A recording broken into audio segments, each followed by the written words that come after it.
شاہ حسین گردیسی صاحب یہاں تشریف فرمائے اور میں آپ سے سوال پوچھنے کا ایک فریضہ نبھانا چاہتا ہوں۔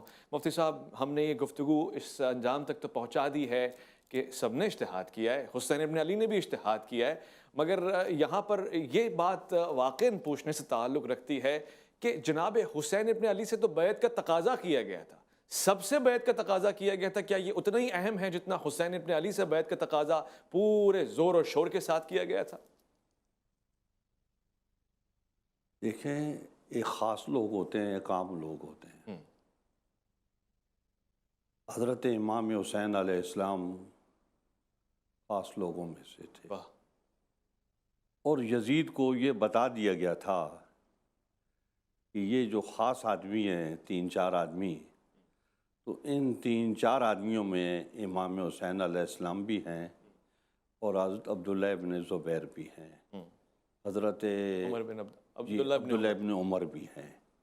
تو یہ جو 3-4 آدمی ہیں تو یہ بڑے خاص آدمی ہیں، تو ان کے بارے میں تفصیلات بھی بتا دی گئی۔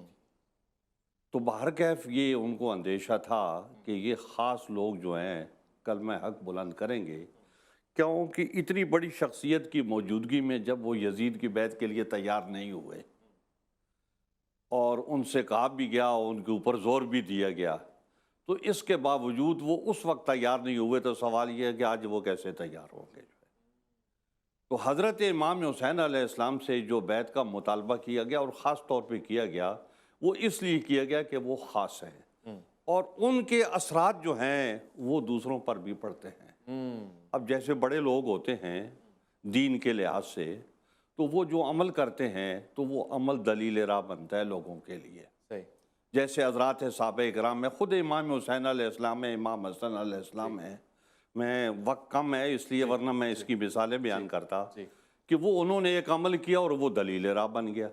تو حضرت امام حسین علیہ السلام کا عمل جو تھا وہ دلیل راہ تھا جو ہے نا، اور کوئی آدمی دوسرا آدمی اس حوالے سے وہ میدان میں اترا نہیں جس طریقے سے امام حسین علیہ السلام اپنے لاؤ لشکر نہیں، اپنے گھر کا جو لشکر تھا وہ سارے گھر کے لشکر کو لے کے میدان میں آ جائیں، تو تاریخ میں ایسا کبھی ہوا نہیں ہے۔ قرآن حکیم فرقان حمید میں کئی مقامات پر آتا ہے بنی اسرائیل کے بارے میں کہ یقتلون الانبیاء بغیر حق۔ تو اب یہ بات تو طے ہے کہ نبی حق پہ ہوتا ہے، لیکن وہ نبی جو حق پہ تھا اس کو قتل کر دیا گیا، لیکن وہ قتل ہونے سے پہلے بھی حق پہ تھا اور قتل ہونے کے بعد بھی وہ حق پر ہے اور قیامت تک وہی حق پر ہے۔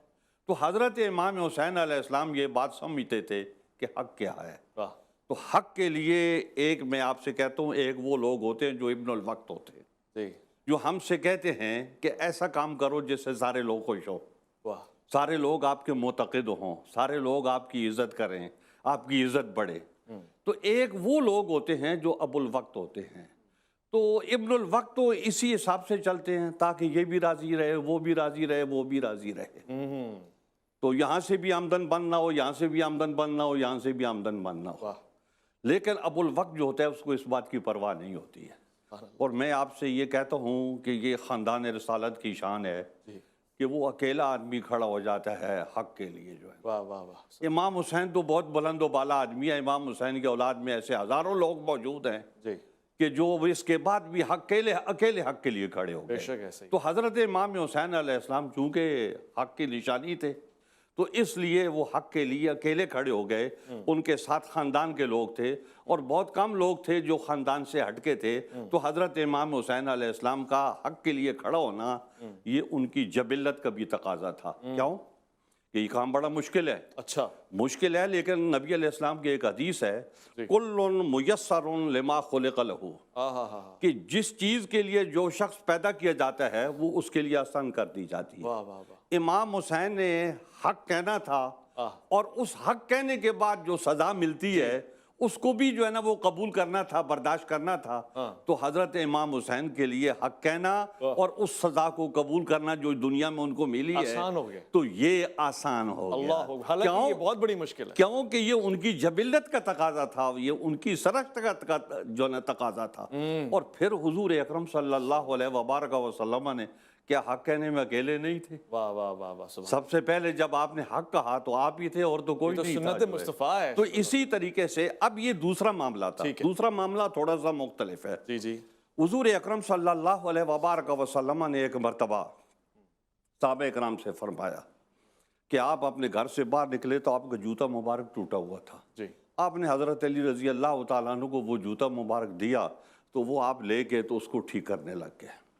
اتنے میں حضور اکرم صلی اللہ علیہ وبارک وسلم صحابہ اکرام سے فرماتے ہیں کہ میں نے قرآن کے تنزیل پر قتال کیا ہے، اللہ، تو تم میں سے ایک آدمی قرآن کی تعویل پر قتال کرے گا۔ حضرت ابو بکر صدیق رضی اللہ تعالیٰ عنہ نے گزارش کی، یا رسول اللہ کیا میں ہوں گا؟ آپ نے فرمایا نہیں۔ پھر حضرت عمر فاروق رضی اللہ تعالیٰ عنہ نے گزارش کی، یا رسول اللہ کیا میں ہوں گا وہ؟ جی تو آپ نے فرمایا نہیں، وہ جو میری جوتی ٹھیک کر رہے ہیں وہ ہوگا۔ اللہ اکبر۔ اب ایک ہے تنزیل، ایک ہے تعویل۔ تو تنزیل پہ تو حضور اکرم صلی اللہ علیہ وبارک وسلم نے کفار سے قتال کیا، کیوں کہ وہ قرآن حکیم کو رب کا کلام نہیں مانتے تھے، رب کی طرف سے نہیں مانتے تھے۔ تو وہ جو اب تعویل پہ جو جھگڑا ہوا ہے تو وہ غلط ایک تعویل تھی، تو اس غلط تعویل کے خلاف جو ہے وہ حضرت علی رضی اللہ تعالیٰ عنہ کھڑے ہوئے۔ سبحان اللہ، سبحان اور پھر اس کے بعد جو شخصیت اس غلط تعویل کے خلاف کھڑی ہوئی ہے وہ حضرت امام حسین علیہ السلام کی شخصیت ہے۔ اللہ اکبر، اللہ۔ آپ اس حساب سے بھی آپ دیکھیں حضرت امام حسین علیہ السلام کے عمل کو کہ یہ تعویل کے خلاف جو ہے، جو غلط تعویل تھی، تو حضرت امام حسین علیہ السلام اس کے لیے کھڑے ہوئے اور اکیلے کھڑے ہوئے اور کھڑا ہو کے اس کی مثال قائم کر دی۔ آپ نے ارشاد فرما دیا، آپ نے کہا کہ میں سنت مصطفیٰ کے قیام کے لیے کھڑا ہوں اور اس کی بقا کے لیے کھڑا ہوں اور اپنے اس لیے کسی بزرگ نے کہا ہے اور کہا جاتا ہے، حضرت خواجہ معین الدین چشتی اجمیری رحمت اللہ تعالیٰ علیہ نے کہا ہے کہ سردار نداد دست در دست یزید، حقا کے بنا الہ الہ حسن حسین۔